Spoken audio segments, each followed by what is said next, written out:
here, Dale Calvert. Now, Dale Calvert has been in the industry almost as many years as I am alive. I'm kidding. Like around 40 or so years, right? I think so. What was cool is I've seen a little bit of Dale stuff out there. I have friends that just follow his podcast or on his website all the time. They say nothing but great things about Dale. And what was really cool is when Stacy and I went to Vegas, we were still brand new into APLGO, right? So you're kind of like kicking the tires, looking around, seeing who's in this thing, who's made a decision, right? And there are certain people that are influencers that you know if they're in it and they've looked at it and they're doing their things for the right reasons, not taking deals or anything like that, that you know you're in the right place, right? Because there's some people who know how to analyze things and really look at them. And what was cool is when Dale gave his speech there, in my opinion, that was the one that moved me the most, because he had actually pulled up he didn't have a PowerPoint for this one, which is fine, but he had the PowerPoint then, and he had a couple, and the one picture he pulled up was from Success Magazine, of the very first company I was in. It was like, Millionaire Makers, I think is the title of it, and it just brought this flood of emotions back, because being in the industry as long as I have, and a lot of you have, sometimes you just forget what that spark was that got you going. And it was like, when I saw that on the screen, it was just like this time travel thing, and it was really cool because he was just speaking from the heart, telling it like it was, and rekindling stuff that I had almost given up on, to be honest, because I got other stuff going on too, other business stuff. And I was like, man, that was fantastic, and I was so excited. And then when I found out he was coming up here, I was so excited to have him. So please give me a huge Columbus welcome for Mr. Dale Calvert.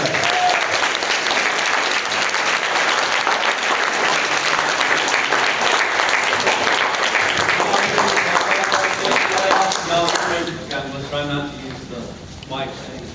I would absolutely pull that speaker off. No question about it. The first thing I want to say again, Kari mentioned it earlier, but Stacy and Mike, to put something like this on, it takes a lot more effort than most people realize. So let's not just think real quick.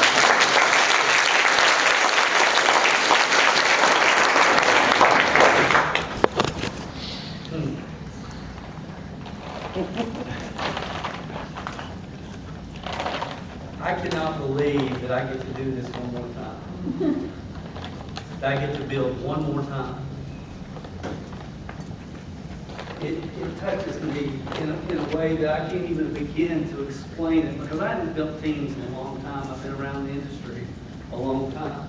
But the only way that I would be here when my granddaughter's playing basketball in Indianapolis and I could be there this weekend is because we're in the right place at the right time with the right company. And oh yeah, I've heard that before. It doesn't matter what I say. Look at the facts. Listen to the people that you've heard here today. Have you heard one person that didn't come right from their soul? I mean, your story, it's good stuff. Do you understand? This doesn't line up like this, guys. A.L. Williams did it, Herbalife did it, NSA did it, and really a couple more claim to have done it. This is it. We are in the right place, right time, right company. And it just does not line up like this. Here's the problem. 97% of the people that enter this industry have the skill sets, the mindsets, the credibility to be mediocre at it at the best. Honestly, 97% come here with the skill sets, mindsets, credibility to fail. You don't have what it takes. You don't have what it takes. You sincerely don't have what it takes. I didn't either. I was a 20-year-old snot-nosed kid living in a town of 400 in Kentucky. I didn't have a clue about business, teams, sales, nothing. I didn't have a clue. Didn't have a clue. 97%, the biggest mistake we let our team members do, we let them do this, is to try to build it with the skill sets and the mindsets that they enter the industry with. We just want to motivate them. What did Jim Rohn say? If you motivate an idiot, you just end up with a bunch of motivated idiots. I mean, really, this is a skill, guys. It takes, Jim Rohn said, formal education makes you a living. If you become self-educated, you could create a fortune. And people come in here and they go out and they're timid and they don't have a clue what they're doing and they make a few phone calls and they get puked on and people say, no, I'm not interested. You're in one of those things. And they go and they just quit. Bob Chris said in his book, Raising the Giant, most people quit within 72 hours after they join. Whose fault is that? It's not theirs, it's ours, in my opinion. I tell people, I don't want you to even talk to your mama. Don't do nothing. I don't want you to call anybody. I don't want you to text anybody. I don't want you to talk to anybody till you can halfway figure out how are we going to help you launch your business. We're going to do it right. 70, it just blows my mind, guys. It's not that difficult. Curry hit it. Personal development. You got to get better at what you're doing. And if you don't have a clue what you're doing, then you better figure out and find somebody that does. It's not that difficult. It's just not that difficult. I was reading some stats back in January and it just blew my mind. They interviewed 10,000 network marketers, which is a real good sample size for this industry. From the 10,000 that they interviewed, 32% had not sponsored one person in the last 12 months. 31% had sponsored 4 people or less. So what are we talking about? 64% of the people that are involved in the greatest opportunity the world's ever known has not sponsored anybody in 12 months.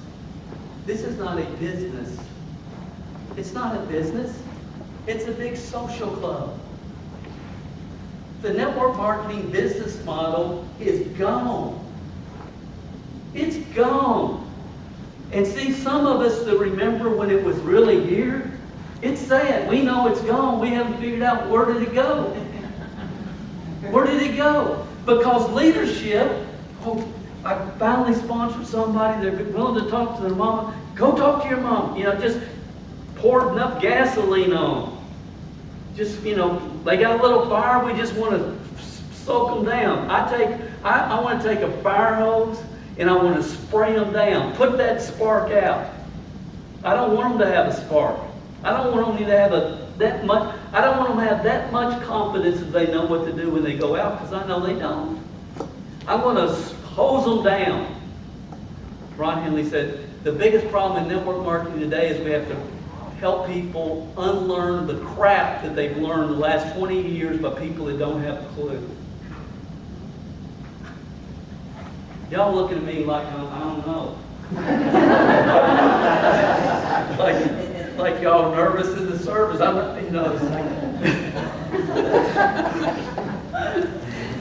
But I'm just trying to be as real as I can. I love the profession. It changed my life. I despise what it's become.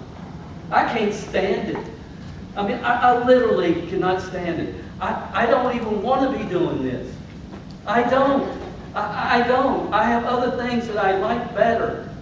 I don't like having to constantly talk to somebody and constantly feel like I'm trying to pull their thumb out of their mouth every time I'm talking to them.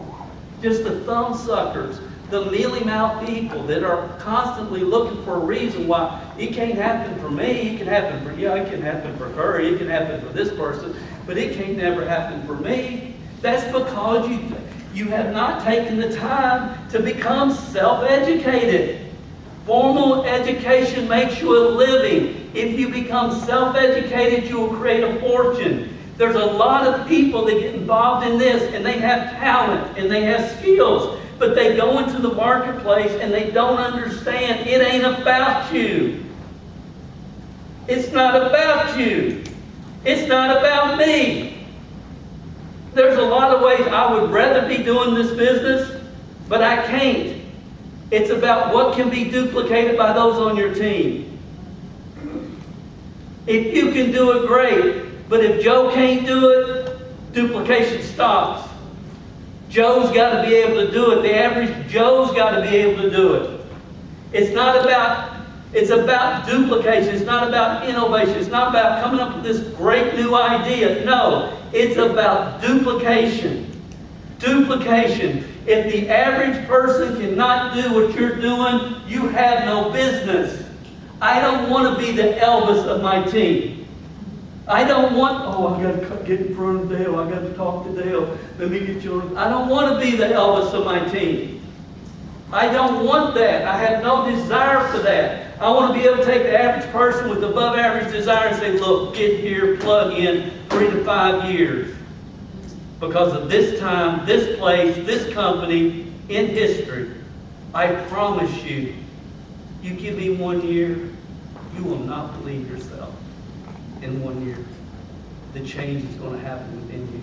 Because I don't accept that crap. I just don't. You aren't going to come to me with that. But Dale, I don't know what to do. That's right, because you never got plugged into how to launch your business, did you? It's not on me, buddy, it's on you. And you have to do it that way, guys. That's how real duplication happens. Is somebody tell me how much time I have left? Yeah. That's how real duplication happens in the real world. That's how duplication happens in the real world.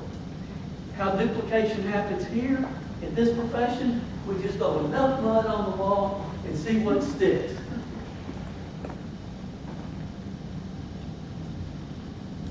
Only 3% of the people will have the skill sets, mindsets, transferable skills, work ethic, credibility to build this business. I'm not going to play in a game where I can only help 3%. 70% die broke. They are. They're going to die broke. They're going to waste your time, energy, and effort. The only reason to sponsor anybody is to get rid of that person as fast as you can. Did y'all hear what I just said? But do you believe it? No.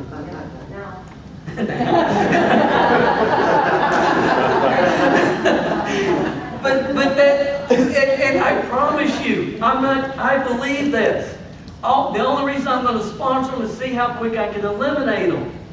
Because are they able to fall and get back up? Most people can't. But if they can fall and get back up, I don't care how much failure they've had, how much rejection they go. Man, show me somebody that can fall and get back up. That's all I'm looking for. Can they fall and get back up? And I don't get emotionally attached to anybody until they went up, came down, and can get back up. Because most people fall and they're gone. It's so predictable. Every aspect of this business is predictable. The whole thing. It's just so simple. It really is. You know, it's like how many reasons do y'all have? Y'all, We have 20 reasons that. how many? What's in your top three? Top three. Because Earl Nightingale said, in The Strangest Secret, the reason most people don't accomplish more in life is because they don't know what they want to accomplish. Jim Rohn, everybody's confirmed it. Every personal development book, every book that Curry just held up, it all talks about the same thing. Until people know why, the how doesn't matter. So we bring people in, we say, go talk to your mama. We just start putting gas on them, and they haven't even decided why they're doing it yet. I can go through, I can tell you why every one of these people are doing the business. Every one of them. They all I wasn't good, but they all got their reason. But I know. I know, because what does Zig say? You can have anything in life you want if you help enough other people get what they want. I've gone into the network marketing organizations for the last 20 years speaking to group, and I'll say, guys, write down your top 3 people. Write the number 1 reason they're doing the business. And they write down generic stuff like, well, they want to make more money. She wants to divorce her husband. I mean, I'm just saying, that's crazy stuff. But it's like, Why specifically are you doing it? Because until you know why, the how doesn't matter. So you know what? That's step one. So what's step two? Well, step two, we got to figure out how we're going to get this launched. What's the process to get this business off the ground and launched? And it's just not difficult if you think through it like you would any franchise or business. We got to get better. I'm so inspired by the story, your story, 10 kids, all of that. That was phenomenal. You know, it's like, it's so good. It's going to help all of us. But we got good people here.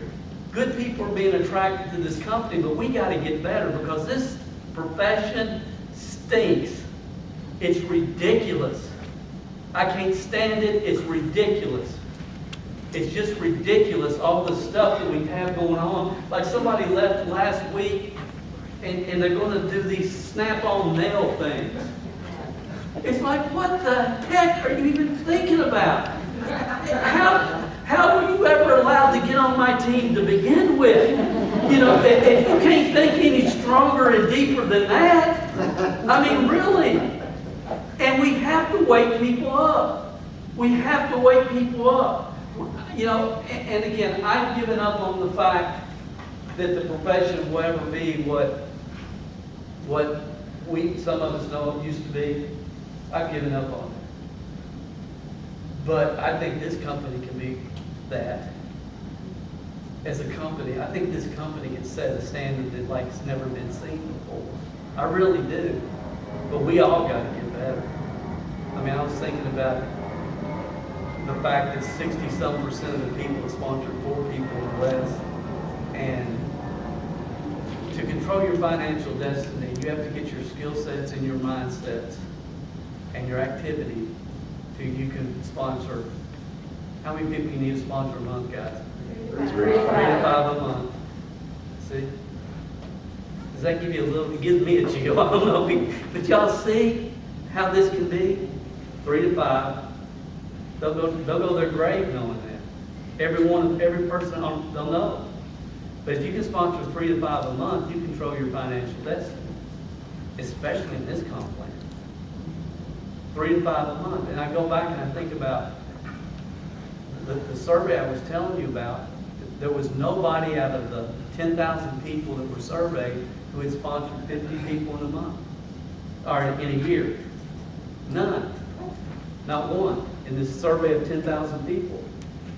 Not one. You didn't take the survey. Curry didn't take the survey. But of the survey, yeah, I know. But there's not, but that is norm. That is norm. Average people with above average desire have to get to 3 to 5 a month. Consistently.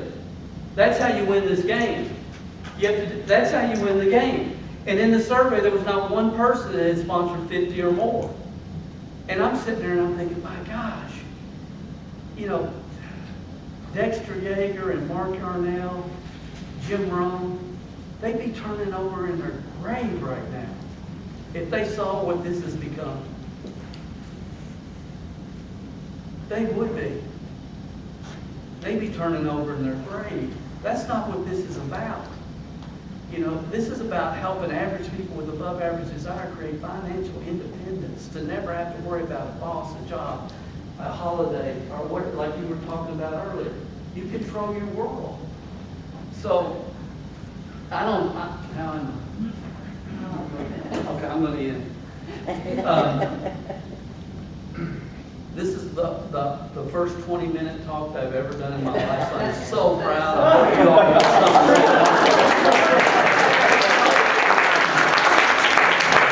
I hope you got something out of it. But here's, I mean, guys, we have something that I honestly, in my lifetime, never thought I would ever see again. I just didn't think, you know, I wanted it, I was looking for it, I'd love to find it, but I never thought I would see it again. There's nothing that can compare to what we're doing. The stars have really sincerely lined up. So, the bottom line, when we have this one next year here, y'all realize how many people will be here? And in 3 years, and in 5 years. And the thing that I would just leave you with the thought, based upon everything that you've heard this weekend, every one of you have 10 people that you haven't contacted yet that you should, that you personally know. Did y'all hear what I said? So I'm just going to make that as a little bit of a challenge. 10 people that you because think about all these people. How many of them came because they saw an ad? Everybody you've heard is because they knew that person. They had a relationship with that person. Go back to 10 people that you know this week. That will be my challenge for you, and our team, I will be following up on that. I will be. I promise you. And the last thing I'm just going to share with you, I promise you this. If this does what many of us believe it will do, in 5 years, everybody that's sitting here this morning, you're going to be saying, man, I'm glad I did, or I wish I had. Thank you for giving me time.